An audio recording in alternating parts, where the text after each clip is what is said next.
Yuk teman-teman MT Khairatul Nisa Surabaya dan Jakarta, kita pelan-pelan berpelan menulis untuk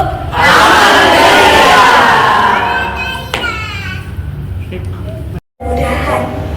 Jika ujian terasa berat, berbahagialah. Berarti engkau adalah calon orang-orang hebat. Karena Allah takkan pernah salah memilih bunda. Padahal bisa jadi selangkah lagi kamu akan sampai ke garis finish perjuangan. Karena sejatinya ujian adalah bukti cinta Allah pada kita hambanya. Ia hanya ingin kita bisa berlipat kali lebih kuat dari sebelumnya, berjuta kali lebih tangguh setelahnya. Namun kenapa akhirnya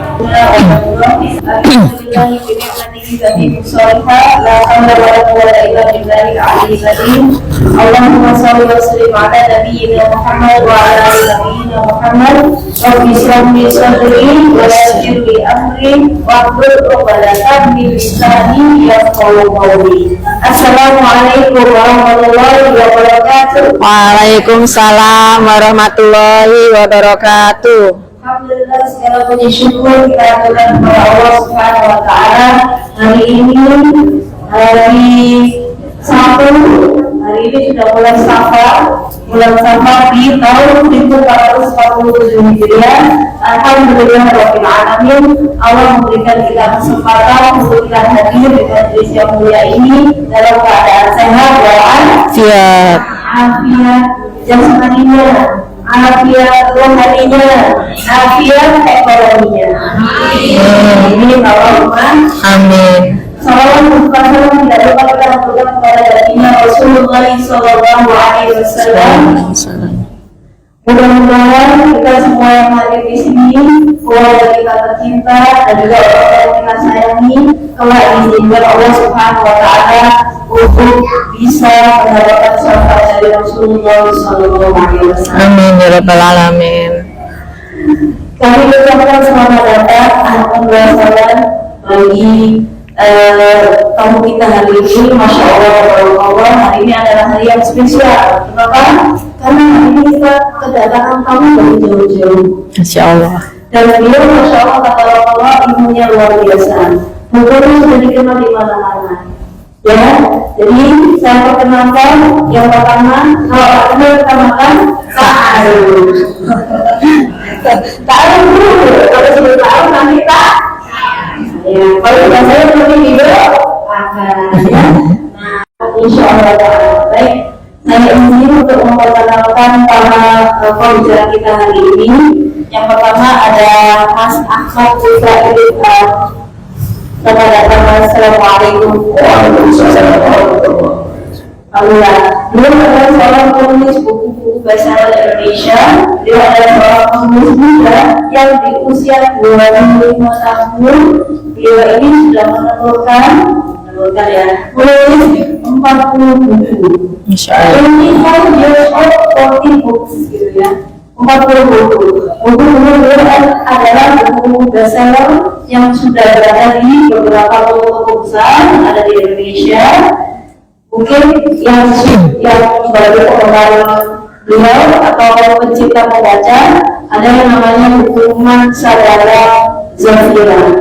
Tuhan maafkan kami sedang sibuk. Kemudian ada Kalian Doa, ada I Miss You, ada The Perfect Muslimah, ada ketika Tuhan tidak perlu kita gitu ya. Dan juga yang lain, banyak sekali buku-buku yang sudah dikeluarkan oleh beliau. Kemudian beliau ini juga pernah menulis buku hanya dalam 3 hari dan buku beliau tersebut menjadi bestseller. Masya Allah. Masya Allah. Ini kami sama datang Mas Kifai Salam. Karena tinggal di Surabaya jadi panggilannya Mas Kifai. Mudah-mudahan hari ini kita akan bisa mendapatkan ilmunya dari beliau dan kira-kira apa saja yang akan dibahas oleh beliau. Yang kedua, sudah tidak asing lagi, beliau ini aslinya Surabaya, dia sekarang berhijrah bersama keluarga beliau ke Bintaro. Dan di sana bukan hanya sekedar hijrah, ya, ada beberapa banyak kegiatan yang beliau lakukan. Salah satunya adalah beliau adalah pendiri dari Majelis Taklim Khairul Nisa. Saya kenalkan Mbak Ria Roziantono. Assalamualaikum. Waalaikumsalam. Masya Allah. Assalamualaikum. Jadi beliau ini adalah sosok muslimah yang inspiratif, yang aktif, berbagi semangat positif melalui tulisannya di media sosial. Dan salah satu media sosialnya yaitu @muhasabah, ada tutorial, dan juga ada buku Aku dan Jelas, ada buku Pelan-Pelan di sini bukunya ya. Oke, jadi beliau juga merupakan pengurus Majelis Taklim Khairul Nisa, sekaligus pendiri dari taklim remaja dan juga taklim anak-anak. Masya Allah. Lalu tentunya sebuah menghormati Allah Subhanahu Wa Taala karena hari ini adalah bulan spesial. Perlu ini lagi nggak? Kalau udah itu, nggak usah. Terserah boleh deh, nggak apa-apa. Itu nggak apa-apa ya. Ini nggak apa-apa itu aja mas. Ini untuk bertanya jawab ibu ya boleh. Monggo. Oh ya. Kita tahu bahwasanya kualitas bisa ini adalah artinya adalah sebaik-baik perempuan. Perempuan di sini juga tidak ada sekedar perempuan, tapi bagaimana perempuan bisa berdaya. Perempuan juga bisa berdakwah. Jadi dakwah kita itu tidak hanya bagaimana kita menjadi seorang penceramah, duduk di atas mimbar dan juga berbicara di depan umum. Namun yang saya lihat di sini pembicara kita ini mau mengupas bagaimana dakwah ini tidak melalui berceramah tapi juga melalui tulisan-tulisan. Nah, bagaimana kita yang mungkin awam dengan menulis atau bagaimana mengawal dengan tulisan itu, dan tulisan itu bisa menjadi dakwah dan bisa dinikmati oleh teman-teman semuanya. Nanti kita akan saksikan bersama-sama. Baik, langsung saja kita sapa hari ini. Pada kita hari ini adalah temanya adalah seri interaktif. Jadi nanti teman-teman yang ada di sini boleh nanti langsung bertanya ya. Baik, Mas Rika itu aja. Mas Rika dulu. Saya sapa, assalamualaikum warahmatullahi wabarakatuh. Waalaikumsalam warahmatullahi wabarakatuh. Orang Mas Rika di Surabaya. Jauh dari Lamongan. LA. LA. Masya Allah. Asli LA ya, Lamongan asli. Masya Allah. Gimana kalian Mas? Sehat? Alhamdulillah. Baik, Mas Rifai, mungkin sebagai teman yang ada di sini adalah pengorban Mas Rifai. Tulisan Mas Rifai sudah banyak ratusan dan juga sudah dinikmati juga membaca. Tapi alhamdulillah ta'ala insya Allah kita akan mendengar langsung ada beberapa hal yang akan disampaikan oleh beliau. Langsung saya tanya ya Mas Jan, kira-kira apa sih Mas Rifai selain menulis? Masya Allah, Berdengung kenapa? Berdengung. Jadi sebelumnya saya mengalami usul dari Allah Subhanahu Wa Taala. Saya sebetulnya cukup lama di Surabaya, jadi 8 tahun ada di Surabaya. Awalnya saya kuliah di INS, nggak ada sejarahnya, ini dari tulis di saya. Jadi saya sejak kecil nggak pernah punya impian, punya harapan, punya cita-cita menjadi penulis. Jadi saya kuliah di INS itu jurusan teknik mesin di Surabaya. Tapi kuliah itu baru banyak bulan minat untuk bercerita tentang apa saja yang ingin saya bagikan, ingin saya sharingkan. Entah itu masalah entah Yang untuk kerja. saya baca tentang kajian-kajian yang saya ikuti. Itu sebetulnya adalah sebuah blog, kemudian blog itu dibaca oleh seorang editor di sebuah buku. Nah, saya lihat itu blog itu yang menarik bagi editor itu adalah saya judulnya rahasia doa khususnya. Jadi isinya apa sih? Jadi kita punya IDS itu. Saya bercerita bahwa sebelum saya melakukan ujian itu ada ritual khusus dalam bukunya. Doa-doa yang selalu saya baca. Doa itu adalah doa yang diajarkan oleh Ustaz saya sejak saya SMP. Itu sudah saya SMP SMA, kuliah, baru lulus kuliah, rumah itu selalu saya awalkan setiap saya ujian. Itu saya minta di bawah itu. Saya sebelum ujian itu baca doa ini. Waktu saya harus baca ini.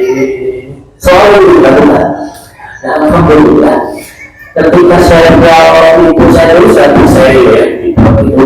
Kemudian ada editor yang tertarik untuk menerbitkan tulisan itu menjadi buku karena menurutnya momentumnya pas banget menjelang ujian nasional saat itu. Jadi kalau orang menerbitkan ini, orang menerbitkan kira-kira beberapa yang bakal diminati atau aku di momentum ini. Nah, momentum saat itu pas banget momentum menjelang ujian nasional, jadi menjelang bulan Maret April dari itu macam-macam yang menurunkan ujian.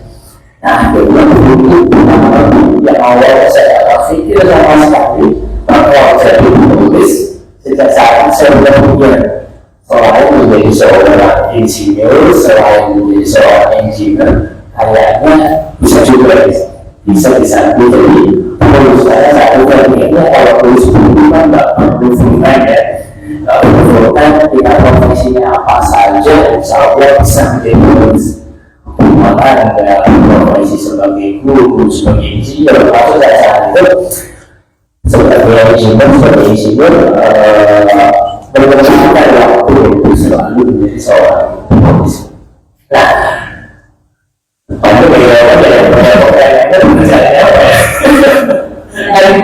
Bapak biasa. Jadi cerita awalnya dari situ, kenapa waktu yang menjadi penulis. Lulus dari ITS itu saya bekerja sesuai jurusan. Lulus dari ITS saya menjadi rumput sama saya. Jadi sebagai engineer mekanikal yang jurusan teknik mesin, saya masuk ke salah satu perusahaan pembuatan trafo di rumput Surabaya. Di situ selama setahun saya bekerja di Gresik. Itu ada usaha di Gresik. Di situ juga sebenarnya kita bilang karena sesuai jurusan kuliah nggak sampai setahun kemudian tiba-tiba ada salah satu buku yang dari kantor itu saya ada menulis ketika ada setelah itu saya bisa menulis buku tetap tidak di media saya dapat kerja karena saat itu saya berpikir kayaknya mungkin menjadi penulis bisa menghidupi keluarga saya bisa membuat saya kayak nggak mungkin masih ragu saat itu belum ada. Tapi pengajaran ketika di Gresik itu ada salah satu perusahaan yang cocok banget penjualannya, yaitu sedang bullying-bullyingnya judul-judulhan maaf kami sedang sibuk. Mungkin teman-teman tidak yang baca. Ada ya, Tuhan maaf kami sedang sibuk. Dan itu adalah buku yang pertama kali meyakinkan saya bahwa profesi penulis ini ternyata menjanjikan juga di Indonesia. Ketika buku itu kemudian dicetak ulang kali misalnya sudah dibuat kemana-mana, akhirnya ketika sudah ada datang di jam kerja atau aku kerja, saya merasa bersalah karena saya harus isi dengan kali izin untuk kita terus izin masuk kerja udah dari ini. Kalau ada kesambungan dari izin masih bisa ya, tapi kalau itu datang di bulan kerja, itu yang lumayan menjadi kendala. Lama-lama saya dapat berpikir, apalagi ketika tahu bahwa buku itu sudah pulang terus menerus, saya mulai berpikir untuk kayaknya bisa di sini ya, kayaknya bisa di fokus di sini. Dan sejak tahun 2012 13 tahun lalu saya akhirnya memutuskan untuk resign dan menjadi seorang penulis full time. Jadi tidak kerja di mana-mana, bisa mengundurkan diri dan juga HRD-nya. Saya mengundurkan diri untuk pindah, tapi insya Allah saya kayaknya ada perusahaan lain. Saya memutuskan untuk menjadi seorang penulisnya. Sejak saat itu saya memutuskan untuk menjadi full time. Ternyata memang kami bisa menceritakan kali-kali yang luar biasa. Kemudian selanjutnya itu dari kita ngomong dari ini dari mana penurunan cerita ini dalam dari bisa apalagi ibu kita yang awal yang pengen banget namanya pengen mengalami terus awalnya dari mana sih gitu ya. Sebenarnya saya tidak bisa seperti ini ya. Soalnya ngomongin aja. Ya, jadi sisi saya menawarkan beberapa sekilas saja dari mana bahannya, dari tulisannya kayak apa yang bisa kita lakukan, kemudian kepada saya. Baik. Ya, memang dari sini dulu ya, mudah-mudahan bisa membantu memudahkan kita untuk mengadaptasikan ini.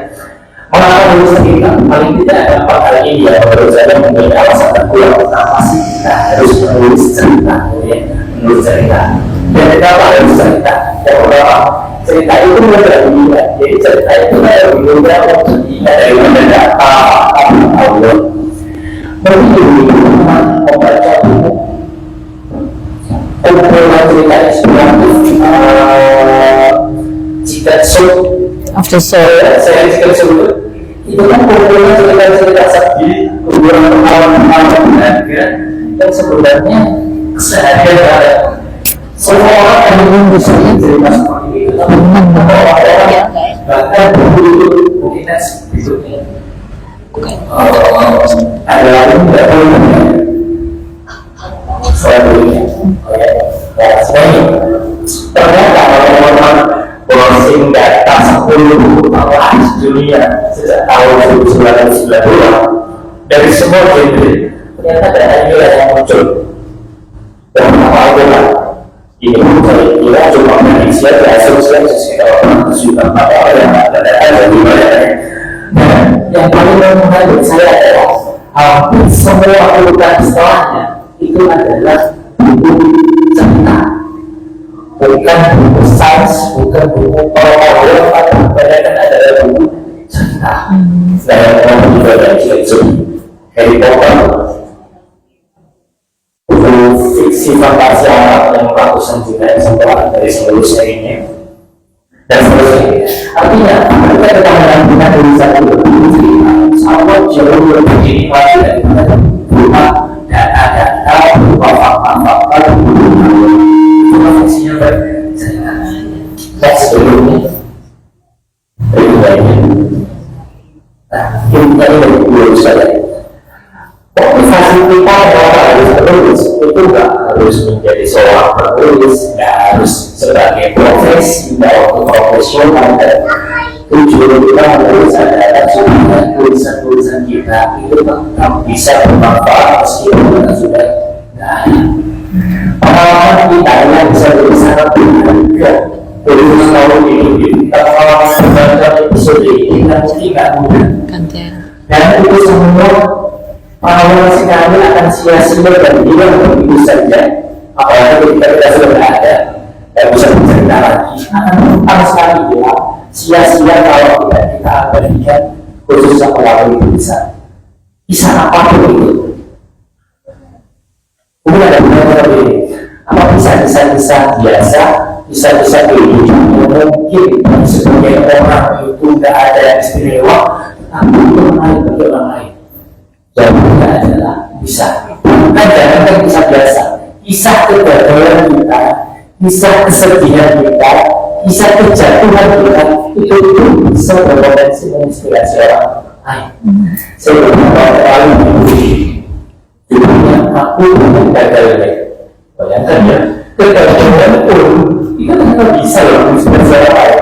Jadi buku ini setelah 190 orang ini isinya adalah kisah-kisah kegagalan yang pernah saya alami, kegagalan, kekalahan, kemiskinan, kejatuhan sejak kecil sampai dewasa, apa saja kisah-kisah kegagalan itu yang pernah saya alami itu saya tuliskan di sini. Jadi harus kisah keberhasilan, harus kisah kesuksesan, bukan gagal dulu itu bisa menginspirasi orang. Jadi jangan pernah minder dengan kisah kita yang terlalu biasa, karena mungkin kisah itu biasa, tapi bagi orang lain atau pembaca yang real dengan hidup yang hampir sama saja dengan itu, dan bisa jadi itu sangat memuaskan bagi mereka. Jadi inspirasi kepenulisan kita bisa jadi macam-macam. Tapi menurut saya yang paling mudah kita tulis adalah pengalaman kita pribadi. Masya Allah. Karena dia adalah perempuan berbeda curhat. Kalau nanti curhat, kalau sedih curhat, kalau itu pun tidak curhat. Karena kemudian ini adalah ubah air mata dari cerita. ini sama ibu-ibu. Bagi ya maksudnya, bagi ini juga asli Surabaya. Jadi ibu mengatakan nanti juga mau menulis gitu sama menulis. Kira-kira bagaimana menulis juga sampai menulis gitu ya? Dan nyalanya. Sudah nyala. Bismillahirrahmanirrahim. Rabbi shrah li sadri wa yassir li amri wa hlul 'uqdatam min lisani yafqahu qawli. Belum nyala kali, Mbak. Udah. Ya. Iya, jadi tadi nanya apa sampai lupa. Oke, saya tuh dari kecil mungkin usia SD SMP itu memang suka, zaman dulu tuh nulis diary gitu, buku harian ya kan, suka beli buku notes kecil-kecil gitu, terus nulis hari ini ngapain, hari itu ngapain kayak gitu. Jadi kurang.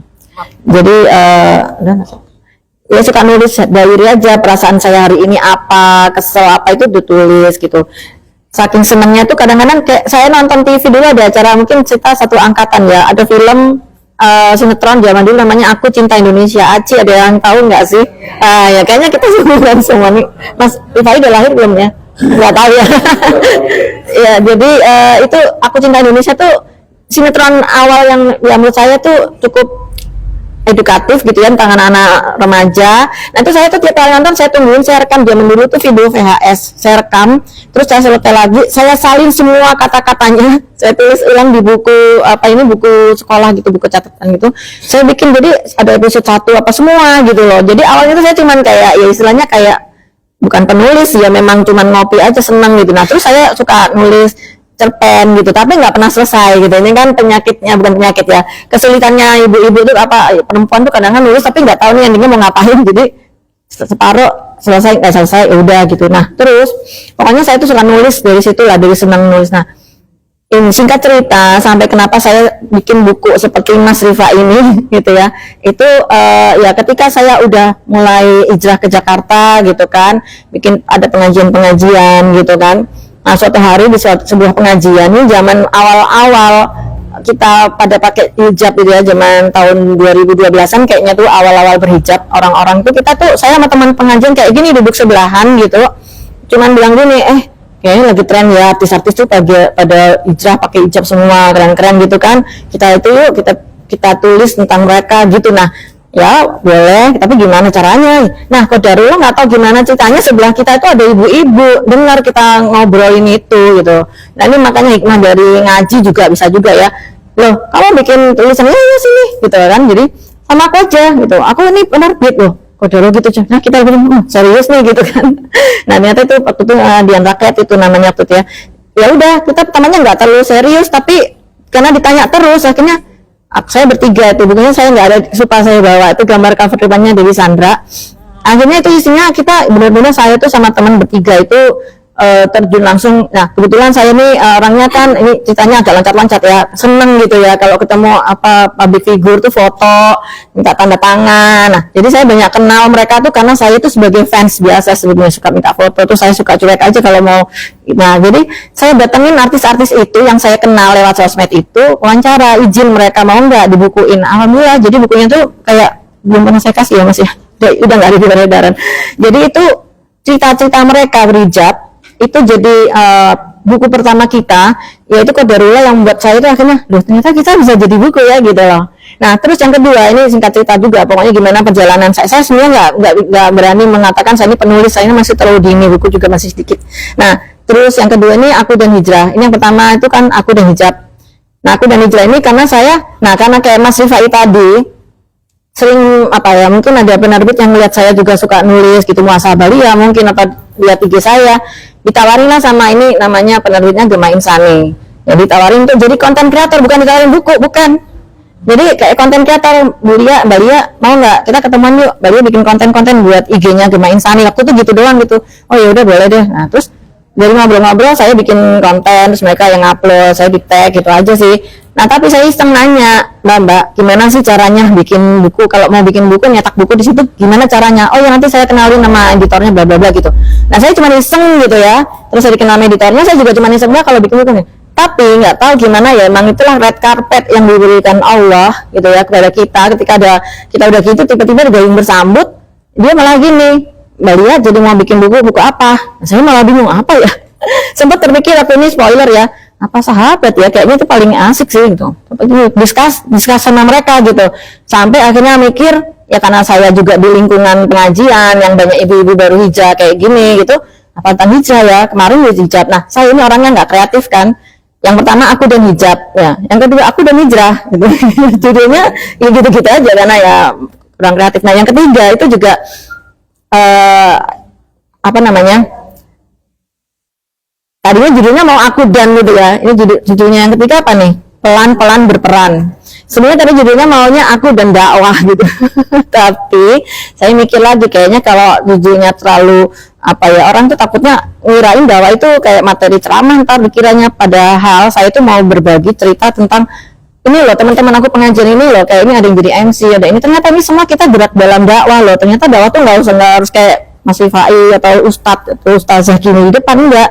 Ini ada yang apa bagian nyorot apa live IG atau nyatet nanti jadi konten, itu dakwah juga. Nah termasuk menulis gitu loh. Jadi ya itulah singkat cerita saya ikutan nulis. Nah terus Mas Rifai ini juga saya tuh sebenarnya tahu beliau pasti lah udah lama ya, secara saya dari Surabaya aja udah tahu beliau gitu ya mungkin ya. Nah tapi pas tiba-tiba ketemu di IG terus beliau bikin kelas, saya sengaja nyoba waktu gitu ya Mas, ikutan gitu. Buku yang pertama Mas Ila itu tentang terima kasih diriku telah apa ya berjalan sejauh ini lah kayak gitu. Jadi saya tuh suka gitu loh untuk mengasah, bukan kemampuan sih, hobi menulis saya tuh supaya, karena saya orangnya nih bukan yang kadang-kadang males gitu, tapi dengan adanya kelas-kelas tuh biasanya dikasih nih ya, ini bocoran boleh ya Mas ya, tapi nanti ibu stres nih kalau ikutan. Enggak, maksudnya gini, saya tuh tipenya orang yang kalau nggak dikasih deadline saya tuh malas gitu loh, kayak suka nunda. Nah kalau ikut kelas tuh biasanya ntar pasti ada deadline-nya gitu. Jadi dengan begitu saya jadi terpacu untuk waduh apa ya itu harus diperes gitu lah. Kalau nggak gitu nggak jadi. Contoh ini ya, buku ini kan saya self penerbit. Nah yang ini saya nggak pakai penerbit besar ya. Ini subhanallah. Itu apa namanya Mbak? Karena saya nggak ada yang nawarin, itu saya bikin sendiri. Saya yang bikin deadline untuk diri saya sendiri. Jadi ini aku Oktober harus selesai nih nyari apa materi, terus nulis, terus ngedit gitu. Jadi gitu Mas. Nah tadi masalahnya agak terlalu jauh ya, kayak saya lebih ke dakwah, padahal dia ngomongin soal curhat, oke? Nah saya tuh kebetulan bukan orang yang suka curhat di sosmed, karena saya tuh orangnya tipenya introvert. Saya tuh orangnya tipenya introvert, nggak mau orang tuh tahu saya lagi ada masalah apa gitu. Nah tapi saya ingin setiap kali saya punya masalah, saya tuh bisa mengungkapkan unek-unek itu dalam bentuk hal yang bermanfaat. Nah muhasabah itu sebenarnya IG saya yang itu tuh hasil unek-unek saya, tapi setelah berkontemplasi dengan kajian-kajian yang saya dapati, saya bikin kesimpulan catatan-catatan seperti tadi Mas Ifai catatan ngaji atau apa, terus saya bikin sedikit menarik dengan gambar-gambar yang saya bikin sendiri gitu ya. Jadi orang itu melihatnya kayak oh relate banget ya, aku juga kadang ngerasa galau gini loh, tapi ternyata ujungnya misalnya Allah gitu. Jadi saya nggak bilang oh kalau kita lagi sebel itu orang itu gini aja gitu, orang udah enggak. Jadi kita lebih ke positif apa namanya, positive vibes gitu.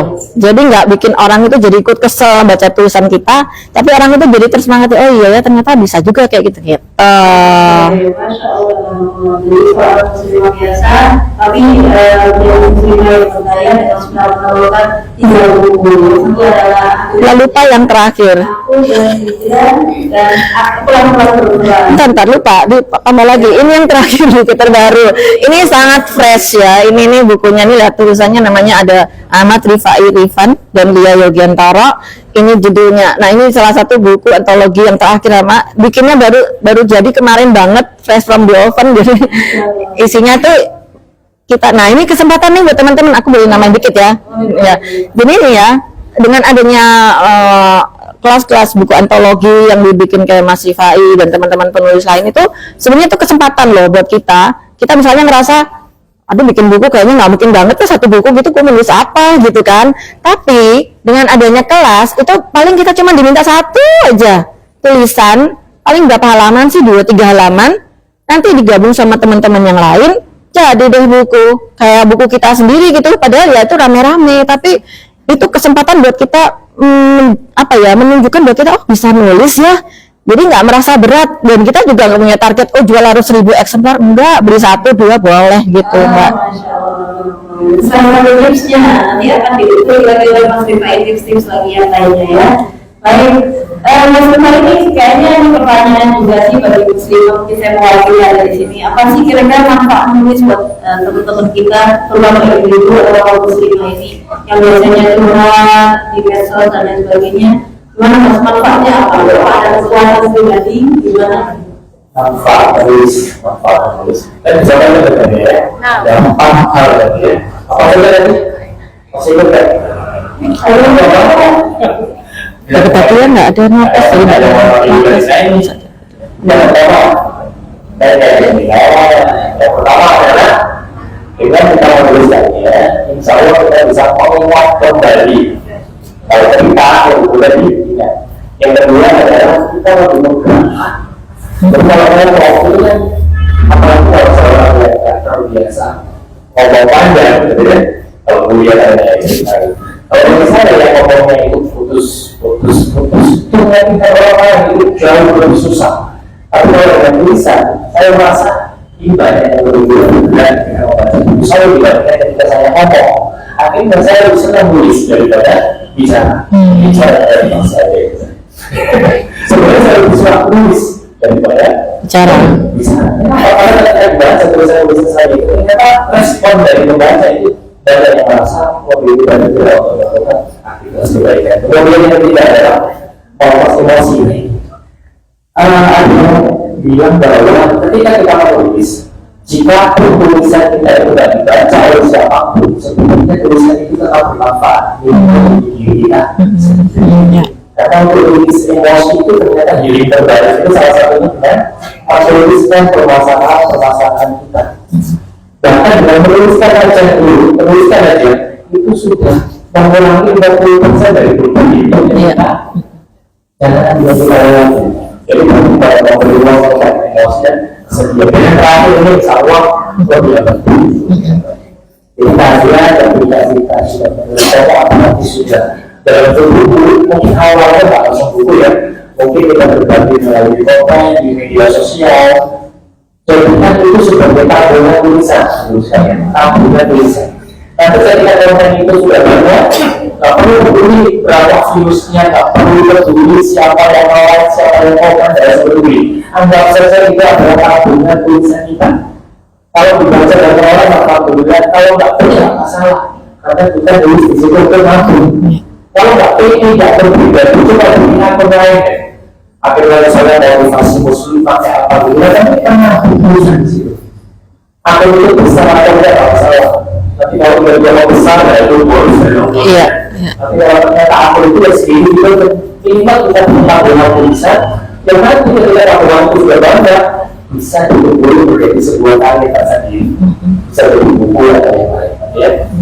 Ini hal ini yang bisa kita perlu dan kita menuliskan cerita-cerita kita, pengalaman kita, dua pengalaman kita sendiri. Oh iya, jadi itu adalah orang yang maksudnya menulis satu cerita melalui media sosial atau nilai dan nantinya bisa dikumpulkan menjadi buku. Karena di sini teman-teman ada yang seperti itu nggak? Ada yang mencoba terhadap apa nih? Medsos atau mungkin teman-teman yang biasa menulis apa nih? Kalau menulis yang tidak menulis apa begini? Kemudian ada Masya Allah. Ada masuk lagi kalau bisa kira-kira menulis itu gampang nggak sih? Kira-kira Nulis itu gampang nggak kira-kira? Kita belajar nulis itu sejak TK ya. ABCD, abjad. Tapi kenapa makanya dalam tulis itu sedikit sekali. Kita belajar nulis itu kan setelah kita belajar berbicara biasanya. Bicara dulu biasanya. Setelah belajar bicara dari orang sampai 10. Kalau itu beda usia 5 tahun, 6 tahun itu tidak bisa. Tapi kenapa ketika bicara kita bisa banyak banget bercerita kepada teman kita. Tapi ketika kita disuruh menuliskannya, bahkan mungkin ini sama. Macet. Coba yang kamu bicarakan, yang kamu ceritakan tadi, coba kamu tuliskan. Tidak bisa. Kira-kira apa alasannya? Padahal informasi yang sama, idenya sama, kenapa data dari otak menuju lisan itu lebih mudah daripada dari otak menuju tangan. Sekarang kita banyak aplikasi kemudian sudah gampang aja cerita kita ya. Kalau udah biasa kita ngomongnya dengan apa aja, tinggal berubah menjadi tulisan, lebih mudah sekarang. Tapi dulu mungkin agak susah. Jadi kalau pertanyaan ini disampaikan tulis itu gampang gak sih? Maka jawabannya relatif.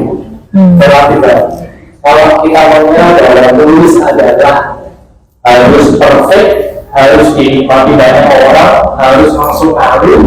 Sebenarnya perlu belajar dalam durasi yang cukup panjang.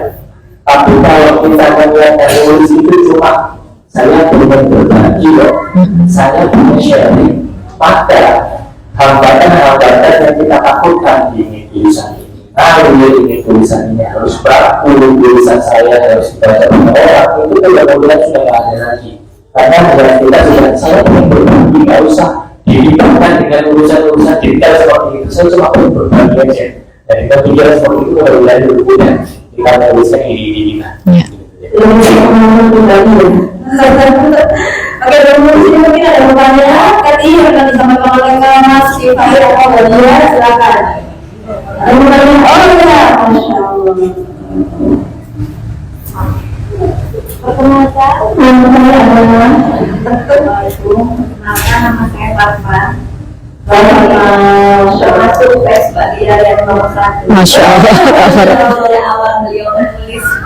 Karena tulisannya sangat mudah dipahami dan relate sama kehidupan kita itu. Kalau saya ingin menanyakan terutama ke Mas Ifai, atau mungkin Mbak Lia nanti bisa menanyakan. Saya bilang belum bisa menulis, tapi saya itu sangat senang membaca tulisan. Beberapa itu kan sekarang mudah diakses di IG ya, di media sosial. Nah, cuman saya itu seringkali membaca tulisan yang kadang-kadang itu sangat-sangat mirip satu sama lain. Mungkin itu juga apa ya, semacam inspirasi dari penulis. Terus ada yang menuliskannya, tapi kadang itu kok sama ya, gitu. Nah, tapi kan kita nggak tahu itu yang dibuat oleh siapa atau yang belakangan siapa. Mungkin karena itu inspirasi aja. Nah, tanggapannya sebagai penulis itu gimana? Misalkan kita itu suka banget sama tulis, pasti kita kan apa ya, menuliskannya ya bahasanya mungkin sama. Nah, ini bisakah disebut plagiat atau hanya inspirasi aja? Gitu. Atau bolehkah kita awalnya itu nulis mirip-mirip tapi nanti pelan-pelan kita bahasakan dengan bahasa kita sendiri. Terima kasih. Intinya bapak penulis, pakai mungkin begitu ya. Ada plagiarisme gitu ya. Oh iya, gimana? Inspirasi atau plagiat gitu. Terima kasih Bu Bapak. Jadi ketika kita belajar menulis, metode yang kita gunakan bisa macam-macam. Saya jujur seperti itu ketika awal menulis. Saya cara belajarnya adalah saya membaca tulisan seseorang, kemudian tulisan itu saya tutup, saya kemudian menuliskan ulang tulisan itu dengan gaya bahasa sendiri. Tapi masalahnya adalah ketika skill penulis kita masih awal, kita kan seringkali gaya bahasa kita ikut dengan gaya bahasa penulis yang karyanya kita sukai, yang karyanya paling banyak kita baca. Itu tidak masalah, itu tidak masalah. Misal dulu saya di awal-awal menulis itu saya suka baca buku-bukunya M.A. Najib. Banyak banget di buku M.A. Najib. Akhirnya ketika saya baca buku beliau dan buku-buku saya jarang saya baca, maka gaya menulis saya di awal-awal yang ikut dengan gaya bahasa M.A. Najib. Tapi pasti nggak mungkin itu, nggak mungkin itu sama persis, nggak mungkin. Ketika kita menuliskannya itu setelah selesai membaca karya tersebut dan selesai kemudian kita tutup ya, nggak dibaca satu kalimat kemudian nulis, kalimat lagi nulis itu namanya ya. Tapi kalau kita tutup satu halaman misalnya atau satu artikel, setelah selesai baca dan menuliskan ulang inti dari bahasa ini, kita tutup dan kita berbagi kita tulis dengan gaya bahasa kita sendiri, meskipun gaya bahasa kita jadi insya Allah itu nggak masalah. Kita nggak jiplak, kita nggak kompas gitu ya, itu gaya bahasa kita ya bisa jadi masih agak ngikor ya, agak mengikuti gaya bahasa Inggris itu lah kita. Jadi memang seperti itu. Saya awal belajar tulis juga seperti itu.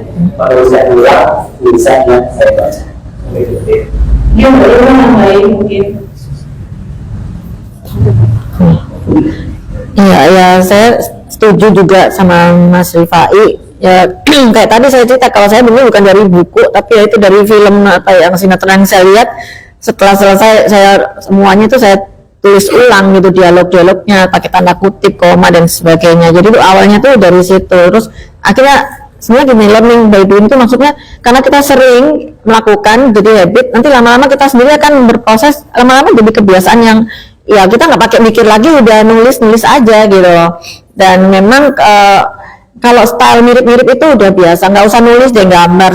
Saya kan gambar nih, style saya mungkin mirip dengan yang lain. Mungkin saya juga pernah lihat, oh saya suka gambar ini, ada yang suka manga atau mangga bacanya itu ya. Jadi kan stylenya nanti style kartun, kalau saya sukanya style sketsa. Ya itu pertamanya memang nyontek itu nggak apa-apa, nyontek dalam arti gini, kita itu harus punya manusia itu ya, nggak ada yang real idenya itu asli murni, nggak ada. Makanya kita tuh pasti ada maklumat asabikoh, info-info yang kita serap sebelumnya. Makanya kita tuh pentingnya bergaul, berteman dengan teman soleh, melihat sesuatu yang positif-positif, berita-berita yang bagus-bagus aja tuh, supaya isi dari apa yang kita pikirkan itu ya sesuai dengan yang kita mau tuh apa. Makanya termasuk kita lihat ide-ide orang itu, kalau dibilang nyontek dalam arti untuk inspirasi kayak tadi itu nggak apa-apa, asal jangan ya, namanya plagiat tuh pasti copy paste kayak fotokopi aja udah jadi gitu, nah itu baru plagiat. Tapi kalau misalnya style kita mirip ya memang kita harus mencari dulu itu jati diri. Kayak anak kecil lahir kan pengen aku pengen kayak ibuku deh, atau kayak tante itu deh kayaknya asiknya, itu nggak apa-apa gitu kalau saya gitu sih. Oh, Masya Allah, ini boleh Mbak. Tadi baru kalau harus kita dulu sosok sebagai inspirasi. Kira-kira tulisan saya ini harus kemana gitu ya, boleh jadi bukan bagian. Baik, teman-teman, ada lagi yang mau ditanyakan? Oh, banyak yang Ini dikasih hadiah dulu nih. Kipas. Sudah. Udah. Oke. Dapat kipas ya, nanti lama-lama kipas angin ya. Perkenalan diri. Jadi banyak sekali.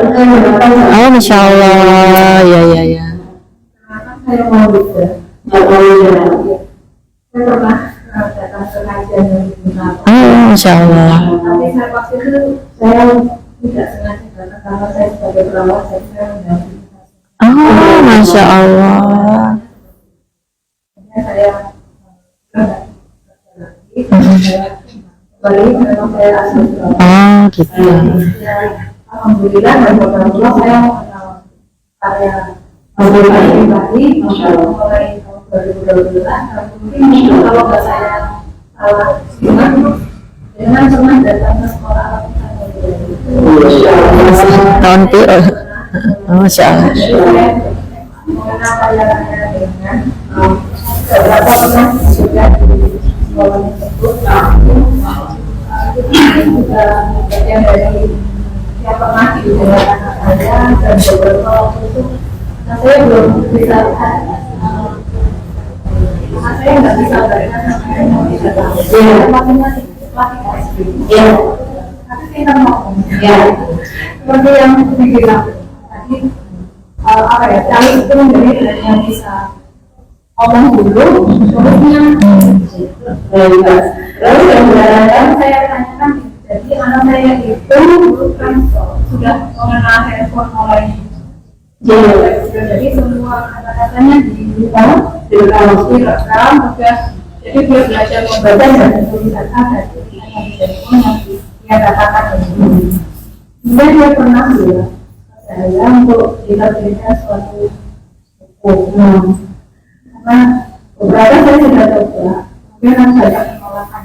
Namanya juga masih anak-anak, nah saya nggak tahu makanya juga sebagai itu yang nggak tahu benar-benar dunia penulis dan membaca ini bagi saya hal yang sebagai seorang perawat itu kewajiban saya untuk belajar dan perkembangannya kalau menjadi kedokteran dan keperawatan itu kewajiban saya, karena profesi saya dulu seperti itu. Iya, pertanyaannya Bagaimana cara istilahnya mengembangkan minat anak itu bukan mau menuliskan, karena setelah kejadian itu bagi dia itu menulis trauma ya.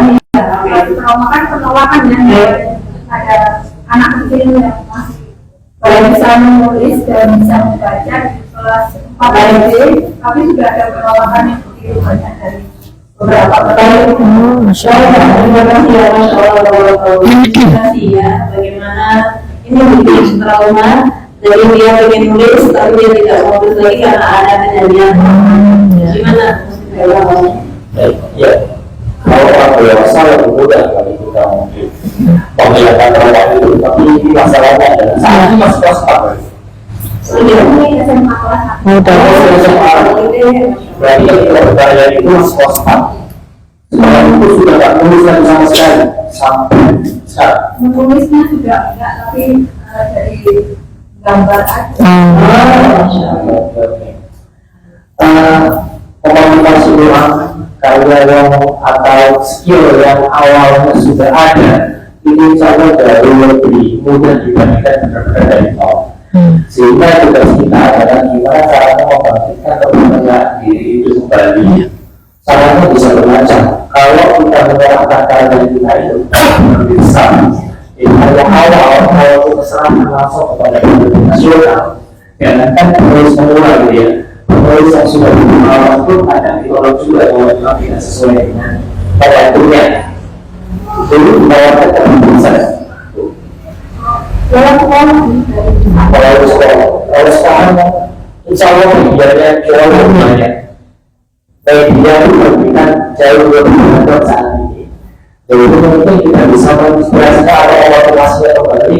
Coba bertanya lagi, apakah kalau sekarang sudah desain bisa digabungkan antara desain dengan tulisan? Karena itu dari pasar sekarang kan memang lebih sedikit ya. Angka gambar itu kalau bisa jauh lebih banyak daripada teksnya. Karena pembaca saat ini dengan membaca puluhan tahun yang lalu ini lebih suka gambarnya ilustrasinya dibandingkan yang banyak teksnya. Itu justru lebih bagus. Jadi tulisnya dikit-dikit aja ya, dikit-dikit aja. Desainnya dikembangkan, kemudian nanti jadikan buku lagi. Dan untuk menyemangati supaya karya itu diapresiasi, kita terbitkan aja Sendiri. media-media Sendiri. Sendiri juga yang pasti nggak mungkin tertolak. Iya. Kita terbitkan sendiri. Dan itu kita tulis pasar seperti apa. Ya. Karena kita menerbitkan bisa jadi itu penilaiannya berbeda dengan harga jasa kita. Iya. Kita berikan kembali itu inspirasi itu kemudian itu dengan cara yang belajar kemampuan saat ini dengan skill Indonesia. Masya Allah. Jadi tetap harus memotivasi karena yang tahu kelebihan dari kekuatan ukuran dan masing-masing adalah itu. Dan yang terpenting adalah doa, karena doa itu adalah Senjata. kekuatan terbesar dan senjata bagi kita ya. Masya Allah. Mudah-mudahan bisa kembali bisa Semangat. lagi ya, semuanya ya, bukannya ya. Oke, selanjutnya kalau dari depan belakang tadi ada yang ke belakang dulu. Mic-nya. Bagian habis ini kita lagi baik. Orang pertanyaannya ya. Tadi ya orang lebih baik. Silakan. Waalaikumsalam warahmatullahi wabarakatuh. Nama saya Ini sebelumnya saya punya pada masukan di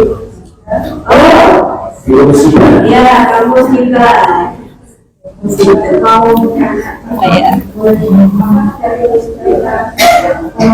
dulu saya punya beberapa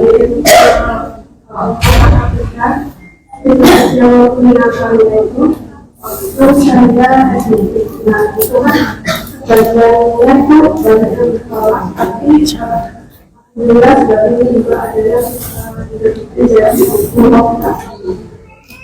kalau untuk yang sekarang mau tanya kita punya ide kalau harus materi ditulis itu lebih kalau kita mencari itu kita sesuaikan Ya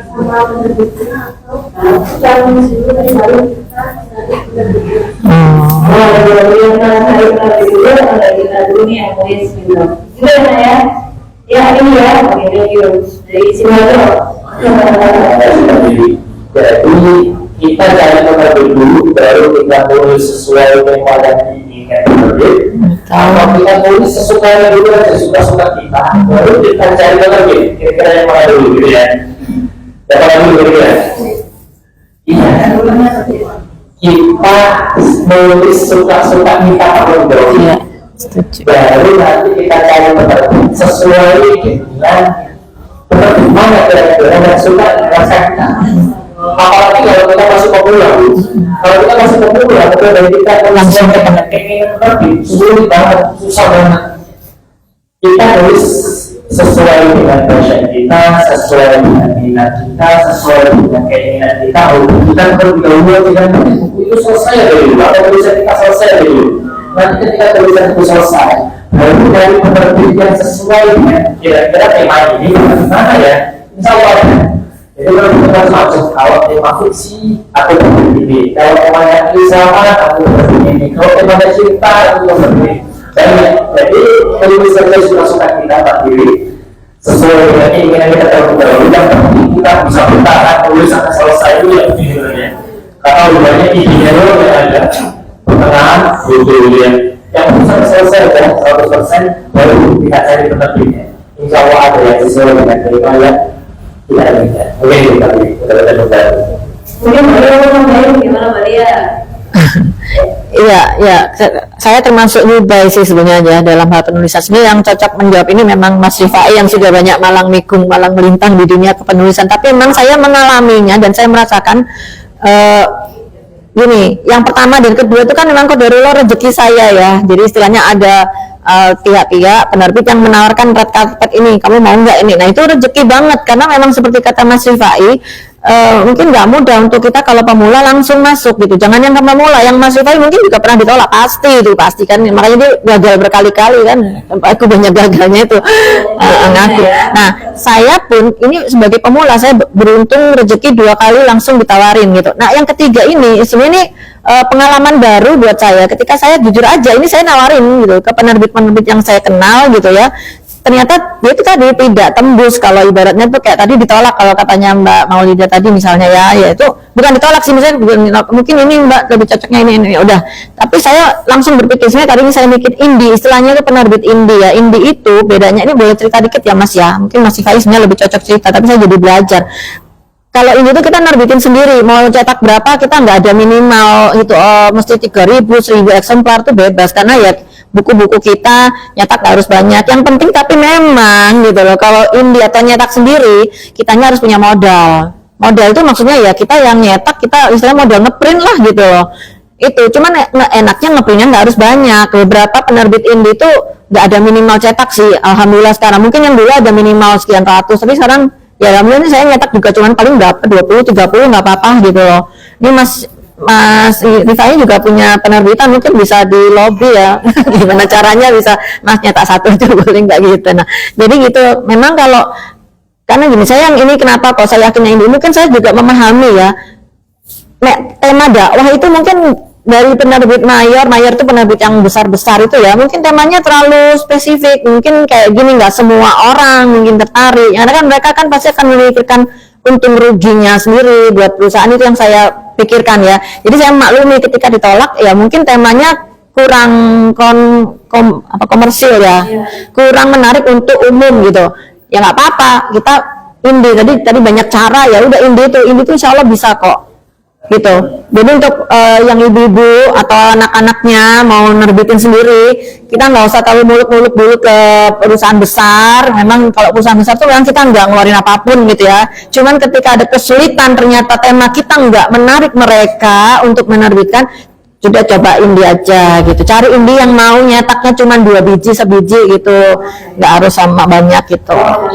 Jadi berarti tips-nya buat kita mulai Supaya percaya dirinya timbul, kayak tadi Mas Ifai bilang, percaya diri timbul, paling nggak kita nerbitin kayak ini, saya nih jualnya kemana ya, ke teman-teman pengajian aja ya. Saya nggak melip-melip kayak harus satu, kayak Mas Ifai udah satu Indonesia Raya kenal semua, enggak, teman-teman ngaji aja target jamaah saya gitu. Nah, iya, ini misalnya ibu nih anaknya, ya misalnya nyetak buat keluarga aja, suruh beli atau dibagi-bagi gitu. Saya punya saudara nih, maaf ya, dokter ya, beliau yang di Malang tadi saya cerita, itu beliau nulis aja. Tapi gini, beliau tuh malah, ya Insya Allah ini tergantung ya, masing-masing kan tergantung budget ya.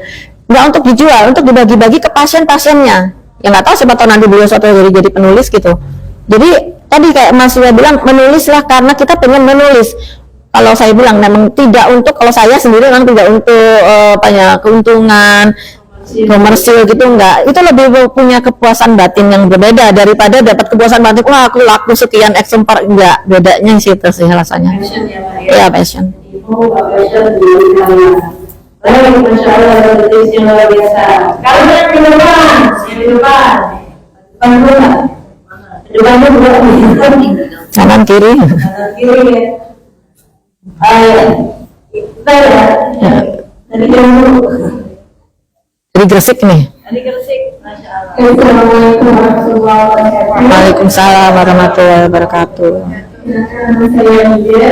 Sekarang di Gresik. Dulu teman-teman yang bahagia di dalam. Insya Allah. Sekarang jadi artis. Sedikit bercerita dulu saya terinspirasi untuk menulis, tapi nggak tulis buku, saya bisa nulis buku. Saya pernah menulis tesis, kebetulan audionya ini adalah misalnya tulisan. Masya Allah, iya. Karena dulu awal-awal saya tulisan sekarang ini saya sebenarnya bahagia ya, saya disebut bahagia, kalau ini bahagia. Dan alhamdulillah menulis satu tesis di mana audionya adalah bagaimana kalian bisa mempelajari berdakwah melalui media sosial, Instagram, dan waktu itu kalian sudah menerbitkan seluruh akun dan bijak, gitu ya. Jadi memang berdakwah ini kan ada media saya dengan insan, dengan hal dengan pola kami adalah dengan tulisan, dengan buku, dimana buku ini yang kita berdakwah dengan tulisan, dengan buku ini salah satu awal belajar. Jadi kita beli buku, kita beli di rumah, ditemani, kita sebenarnya ada bacaan ibu ini yang selalu beli satu namanya jadi yang ini saya yang saya tanya yang gimana sih mas saya ini karena dia bisa berjalan kan sudah di buku ya rasa bukunya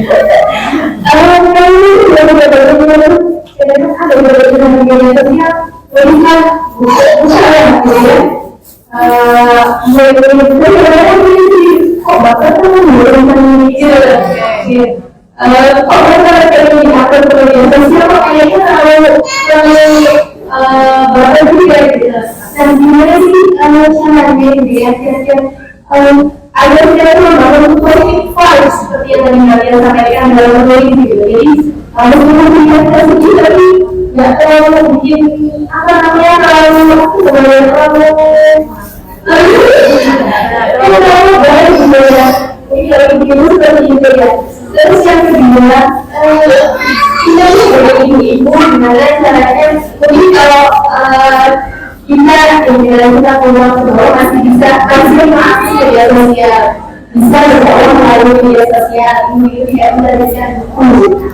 Nah, bagaimana caranya ibu-ibu yang sudah tidak terlalu aktif dalam mengakses media sosial juga bisa berdakwah melalui tulisan, mungkin atau dengan bisa ini misalkan bikin jurnal, kayak ibu-ibu ini belajar tulis satu-satu dia disaring begitu ya.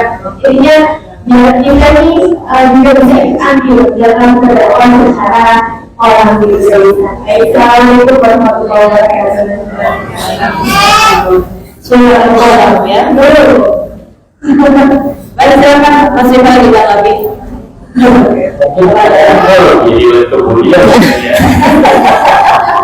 Karena curhat time ya. Pada caranya supaya ketika kita menulis kemudian tulisan ini kita sedih, kita punya posting, kalau tulisan posting, kalau solusinya, kalau saya bisa begini. Kalau saya tak ingin menceritakan tentang kisah pribadi saya pada dalam kisah itu, ternyata menurut saya ada hal-hal kebaikan yang perlu saya sampaikan. Maka saya tulisannya dari sudut pandang orang ketiga. Seolah-olah itu saya tidak menulis tentang pengalaman pribadi saya, tentang menulis tentang orang lain pada tulisan saya. Misalnya beberapa hari yang lalu saya posting cerita di Instagram, ini sebenarnya kisah yang saya bukan dengan saya, tapi saya nggak ingin menceritakan bahwa ini adalah kisah yang terjadi dalam keluarga saya. Ini kan sama saya tahu seperti ini ya. Dan ternyata masih ada orang-orang seperti ini. Kalau saya menceritakan bahwa ini adalah kisah salah satu keluarga saya, maka seolah-olah ini kisah kok banyak banget, ya. Padahal ini orang terdekat saya, keluarga saya. Tapi saya nggak ingin menceritakan kepada orang lain bahwa ini kisah orang yang ada di keluarga saya. Dan kalau saya ceritakan, kayaknya orang yang saya ceritakan ini nggak rela begini. Suka. Kalau tahu saya yakin nggak akan ulang. Maka saya menuliskannya dari sudut pandang POV-nya. Seolah-olah itu orang lain yang saya nggak kenal gitu ya. Ternyata ada orang seperti ini. Jadi bulan lalu Aliki baru saja menerima royalti 10 juta dari perumahannya. Kira-kira siapa? Ada yang mungkin bukan. Ini istri saya. Dibuka juga akhirnya. Itu coba tulis. Tapi tidak mau dari tulis. Coba tulis. Akhirnya dia bikin 2 buku. Dan itu buku sudah tak tulis lagi selama pembawaran setelah punya anak-anak yang lain. Dulu kalau anak terima baru 1, belum punya anak, itu rajin nulis. Makanya bukunya cuma 2. Bulan lalu ada ini baru saja menerima royalti 10 juta dari buku karyanya. Uangnya dan saja di rekening. Belum tahu apa-apa. Lalu kenapa bukan datang? Tetangganya berbeda itu tetangga saya, ya. Tetangganya alibi, tidak tahu alibi apa. Saya tahu ada alibi. Tetangganya yang bernama Aris, remaja belasan tahun, usianya baru belasan tahun, difonis kanker bola. Harus segera dirujuk ke rumah sakit di Surabaya. Dan dirujuk ke kami Surabaya. Tetangga saya di rumah sebelah saya pas. Ibu Aris terus menangis. Dan Aris itu anak tunggalnya. Masalahnya, kehidupan mereka pun sangat pas-pasan. Dan hari ini akhirnya dengan suaminya. Siapa itu? Iya. Mas, kemarin ada royalti masuk dari terbit 10 jutaan. Boleh nggak diminta untuk Aris saja? Ya pasti butuh biaya besar di Surabaya. Suaminya langsung mengaku, semoga jadi sebenarnya.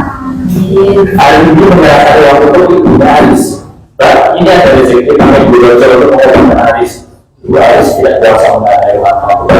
Kemudian setelah itu Aris wafat. Aris meninggal. Rumah ini saat ibu mengelola dalam dukanya. Kemudian ibunya Aris datang ke rumah Aris. Saya tahu karena saya mengusul ke dia. Dia bilang, Mbak, ini sisa uangnya ada 5 juta. Ya 5 juta maaf, kemarin benar-benar terpakai. Kamu berat sekali sih. Karena memang mau kasih, bukan hidupnya. Kalau nggak usah dibeli, banyak sampai ya, kalau usaha kesehatan dan seterusnya. Karena aku bilang, bukan itu beliau coba. Kesehatan adalah apa, jadi kesehatan lagi. Aku berganti, Ibu Aris nggak bisa keluar dari sekiannya. Kesehatannya terus menurun. Hingga singkat cerita, Ibu Aris pun meninggal dunia. Setelah Ibu Aris meninggal dunia, sang suami yang ayahnya Aris itu datang ke rumah. Setelah beberapa tahun yang pernah ke rumah, ingin kembali uangnya Rini. Tapi bilang suaminya tersebut, nah saya tidak meminjamkan, dulu saya memang meminjam, dulu saya sekolah ulang itu saja. Dan di sini saya minta sampai alibi penulisan alibi pengen tolong dan usaha keluarga alibi itu nggak lancar. Tetapi seolah-olah ini nggak tahu dibantu. Seolah-olah ini menjaga nafsu itu nanti kalau ada setting kembalikan. Kalau cara seperti itu bisa kita sampaikan. Nggak perlu cerita itu sampai ke masyarakat, tapi kita nggak mau menunjukkan bahwa ini ada kisah pribadi kita caranya seperti itu. Bisa jadi dari sudut ada orang lain seolah-olah itu kan, gitu ya. Ini seperti itu. Jadi pengalaman juga itu ya. Lain yang berbeda. Gimana Pak Dayu, mungkin ada tanggapan lain? Iya, memang untuk sebagian kita, saya juga termasuk yang kalau nulis gitu ya, saya itu kan orangnya termasuk yang introvert ya, artinya nggak pengen semua orang tuh harus tahu siapa saya tuh gimana, keluarga saya ini kalau lihat IG saya nggak ada lah.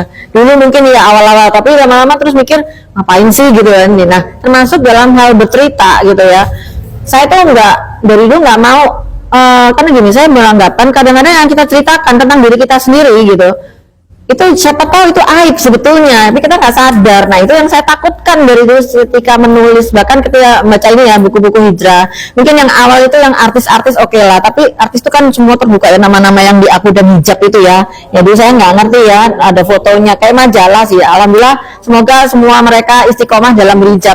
Tapi saya sempat kepikir kemudian dalam perjalanan waktu menulis itu, ini kalau dari mereka narasumber yang kita wawancara, kita masukkan tiba-tiba dan langsung bilang medalik ya, tidak istiqomah dalam hijabnya gitu kan, takutnya kan nanti jadi bumerang buat mereka, kasihan juga mereka. Nah akhirnya saya sejak itu ketika saya menulis pengalaman teman-teman gitu di aku dan hijrah maupun di yang pelan-pelan berperan, saya udah komit, saya nggak akan menuliskan nama mereka dan saya udah izin sama mereka, nanti izin ya aku nggak akan menyebut kalian karena takutnya gitu, mungkin merekanya oke setuju, tapi kita nggak tahu keluarganya, tiba-tiba yang baca ini kan si itu, sudah disebut nama keluarganya nggak setuju. Saya pernah pengalaman kalau nggak salah ada salah satu rekan lah ya, nggak bilang temen juga ya, itu menuliskan novel, padahal novel loh ya, tapi novel itu mungkin ketara banget ya, ketiplek, ini kisahnya keluarganya si A ini gitu yang nulis novel, jadi keluarganya terus, ini kamu kok kenapa nulis sendiri, nggak terima. Nah itu kan juga bisa jadi masalah di kemudian hari. Jadi memang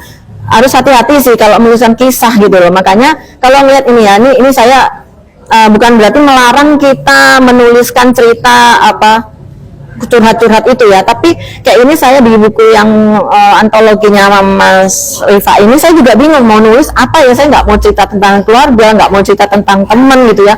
Saya nulis secara umum sih, memang umum, tapi dengan bahasanya justru bahasanya aku gitu. Jadi kayak saya lagi curhat, tapi saya nggak curhat tentang masalah pribadi gitu Mas. Jadi lebih di kayak ini, misalnya mau dibacain ya, itu intinya aku ini, kita nih selalu dapat masalah kan gitu kan. Ujian itu pasti datang. Kadang-kadang kalau diuji kita kayak sinetron kan.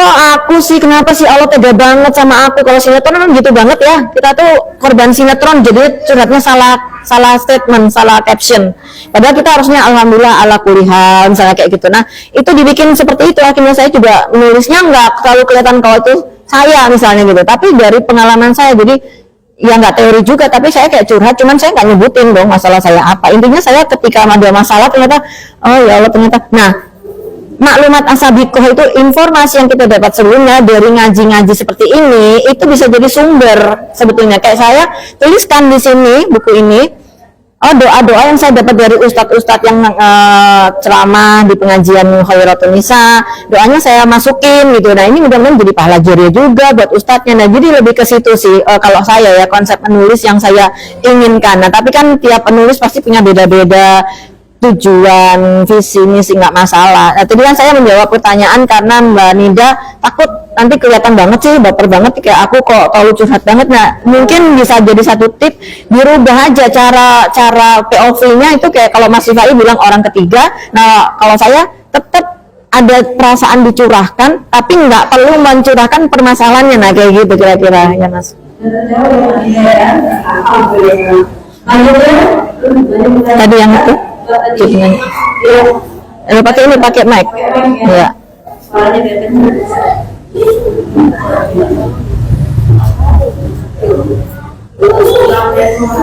Kelas saya. Waalaikumsalam warahmatullahi wabarakatuh. Salam warahmatullahi.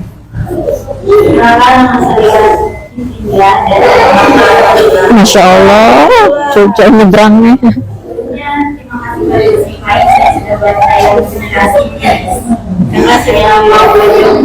Masya Allah. Ada pertanyaan? Ya boleh untuk berdua ya. Saya tahu bagaimana caranya meluangkan ide ke dalam tulisan, karena saya sendiri sangat kesulitan untuk menuliskan dengan kata-kata saja. Untuk bagian saya juga punya kesamaan menulis drama. Oh ya, skenario dicatat ulang. Di lain sisi saya juga menulis apa yang saya dapat dari ada belajar dan bagaimana saya bukan ada tidak merasa dramanya yang seringnya romance Agar tidak merasa apa? bisa merasa tidak terbaik Lebih baik. yang terbaik yang Ya, jangan. lebih baik dari anak khairu minhu. Aku juga saudara kamu gitu. Iya, aku merasa lebih baik daripada yang Menggurui gitu. gitu ya. Terima kasih ya, teman. Oke. Mas Fai, tolong langsung dijawab. Dari mana? Jabatan apa? Suramadu. Ya, yang pertama, gimana caranya menuangkan ide ke dalam tulisan?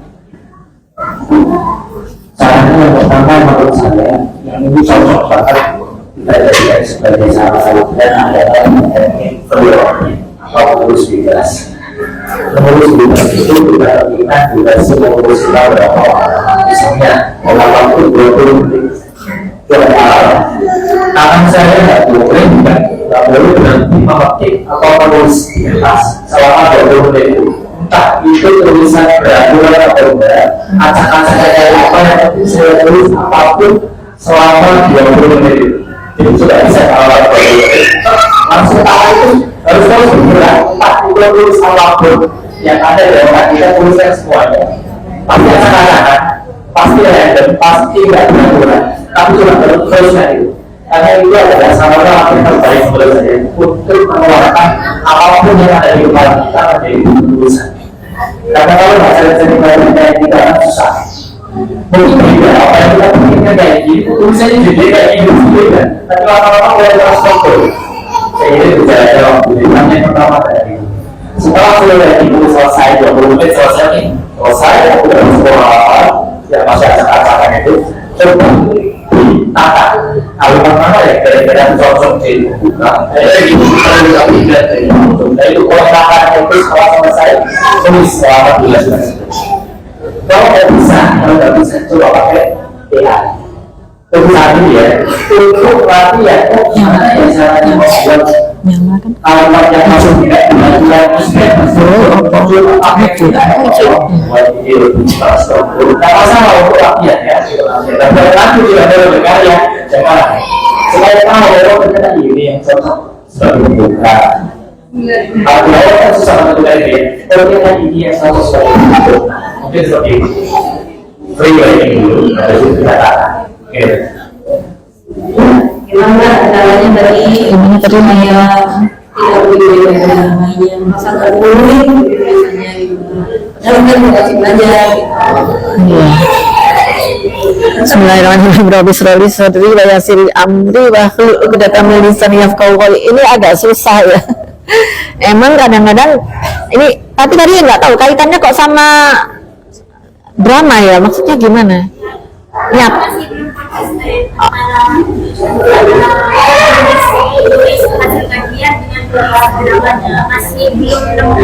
Maksudnya nulis novel, drama itu bikin novel apa gimana drama? Oh bikin novel. Oh iya iya oke. jadi diri gitu loh Pak habis kajian novel gitu maksudnya biasanya membunuh gitu ya Saya soalnya jujur agak takutnya nanti jalan saya nggak nyambung, nggak apa-apa ya. Saya agak mungkin agak lola gitu ya. Tapi saya nggak tahu nulis novel itu sama nulis kajian ini saya nggak tahu mau disambungin apa gimana. Kalau kajian, ya kajian kan biasanya kajian tulis-tulis aja, ya kan? Nanti terus di-share kayak kita nih untuk Khairatul Nisa kan sering banget nih teman-teman nih nyatet, nanti catatannya dikompilasi, di ringkasan, di-share di sosmed itu catatan kajian. Nah, sebenarnya ini ide nih buat saya pribadi, tapi ini spoiler cuman ya udah nggak apa-apa lah. Kita punya rencana jangka panjang ya, mudah-mudahan siapa tahu teman-teman bikin duluan ya. Jadi catatan kajian ini ide saya sebenarnya pengennya nanti akan ada catatan kajian MTK, anti Khairatul Nisa dibukukan, sebenarnya pengen gitu ya dengan cara yang menarik itu. Kalau teman-teman mau mungkin dari catatan dikumpulin nanti kita jadi kayak buku-buku. Nah itu satu. Nah kalau novel saya nggak tahu menggabungkan novel dengan kajian tadi ya, tapi kalau novel saya jujur aja dulu suka nulis cerpen waktu kecil ya, waktu remaja gitu ya, tapi nggak pernah selesai karena ternyata novel itu buku cerita-cerita ya, maksudnya cerita yang fiksi itu kita memang harus punya daya bukan khayal, imajinasi, punya plot. Itu sebenarnya tujuannya harus punya plot dulu, kita tujuannya menulisnya apa. Dan kita harus punya, ini yang saya tahu ya dari penulis novel itu, kita harus punya cerita itu harus menarik dengan cara kan nggak harus antagonis, tapi harus ada problem di dalamnya dan nanti ada solving di akhirnya. Dan kalau mau menarik lagi, misalnya ada tokoh-tokoh yang nanti membuat orang tuh kesel, gemes, jadi orang itu pengen baca sampai selesai. Itu kalau yang saya tahu tentang novel. Tapi yang masalah yang supaya kita merasa tidak lebih baik dari yang lain, kajian ya. Kalau sebenarnya kalau nyatet kajian di share di dalam bentuk tulisan, itu kita nggak berarti kita lebih baik kok menurut saya. Karena kita hanya istilahnya mengcapture, memfoto. Kalau bahasa itu foto, tapi kita tulisan, hanya mengcapture, mencatat ulang apa yang disampaikan. Bukan kita kan yang ngomong gitu. Jadi kita nggak harus suka merasa lebih, atau jangan sampai juga kita kadang-kadang kita itu ya yang membuat kita takut melakukan sesuatu, menulis itu kadang-kadang kita takut satu yang ngepriat, kayak tadi, kedua takut dia merasa lebih baik, padahal nggak juga. Harus dirubah mindsetnya dulu bahwa kita nggak bisa mengurusin atau mengontrol apa pendapat orang tentang kita, tapi kita luruskan niat dulu. Misalnya karena Allah kita pengen berdakwah, kita pengen membagikan gitu ilmu yang kita dapat. Kayak tadi kata Mas Rifai, bodo amat yang mau nge-like banyak dikit, nanti misalnya jadi buku yang mau beli banyak dikit, nggak peduli. Yang penting ada catatan yang kita bisa nanti itu jadi pelajari. Ini ya, saya juga nggak akan melit-melit ini, tapi saya itu sebenarnya terinspirasi nih ya, Ustadz Wimar itu pernah cerita, apa kita nggak pengen kayak penulis buku Iqra, tahu kan? Iqra, buku Iqra yang di belakangnya ada nggak tahu bapak-bapak siapa, saya juga nggak inget namanya gitu. Beliau mungkin nggak terkenal, tapi bukunya dipakai terus, anak-anak belajar ngaji. Itu kebayang nggak beliau sudah, saya nggak tahu beliau masih ada atau nggak ada, misalnya atau beliau udah nggak ada, pahalanya ngalir terus. Merinding nggak sih gitu loh, jadi tabungan gitu. Nah ini saya juga pingin dia gitu, tapi saya nggak terlalu jauh, teman. Cita-cita boleh dong, karena kita harus punya tujuan. Nah supaya bisa jadi gitu, yang penting kita tuh konsisten dulu nulis, konsisten. Nanti Allah tuh bonusnya udah biar Allah yang ngasih dah. Kita nggak usah punya target macam-macam. Wah bukuku pengen bestseller kayak Mas Rifai gitu. Boleh melit, tapi jangan jadi target yang membuat kita kalau nggak terjadi stres. Jadi harus pertama passion dulu, memang senang, terus berbagi sama teman gitu dulu. Nanti masalah keuntungan yang lain-lain Allah yang kasih. Itu namanya tawakal dia. Guru judulnya sesuai ini kan, berapa tadi Mas? Sampai nggak apa panjang. Berusaha sekuatku, berserah semampuku, itu intinya tawakal tadi. Jadi balik lagi mbaknya tadi ya, nggak usah takut merasa lebih baik gitu, karena sama-sama belajar ini. Kita nggak usah mikirin apa yang kata orang pikirkan tentang kita nggak bisa ngontrol, itu aja sih. Maaf ya kalau nggak nyambung ya. Masya Allah, makasih.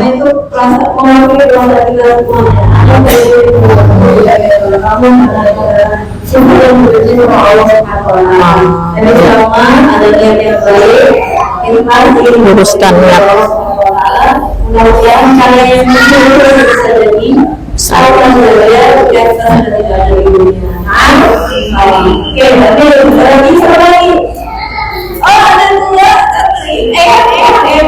Udah dikasih kipas belum nih? Ini yang saya yang punya masjid, yang saya. Masya Allah. Waalaikumsalam warahmatullahi wabarakatuh. Kak, Cak ya Cak. Selama ini apakah kalau kita sudah sekarang dia namanya ada penentu apakah seperti ini tidak setuju, tidak setuju, tidak setuju itu pertanyaan. Terus kedua sakit ini inspirasi dia saya menjadi terbuka untuk tulis sejarah. Ya, ya, insya Allah. Ya, ya. Dan kalau misalnya itu seperti apa, atau nanti kalau misalnya ini ada inspirasi bahwa baru aja ini mungkin saya pernah baca saya ibu di sini masih tapi itu sangat menarik semua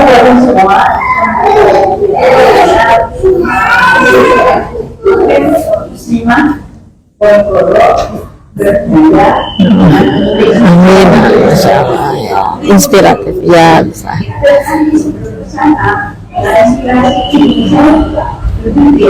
Apakah mungkin ada kelas karena itu kelas rasanya sudah ya inspirasinya mantap setuju Langsung voting.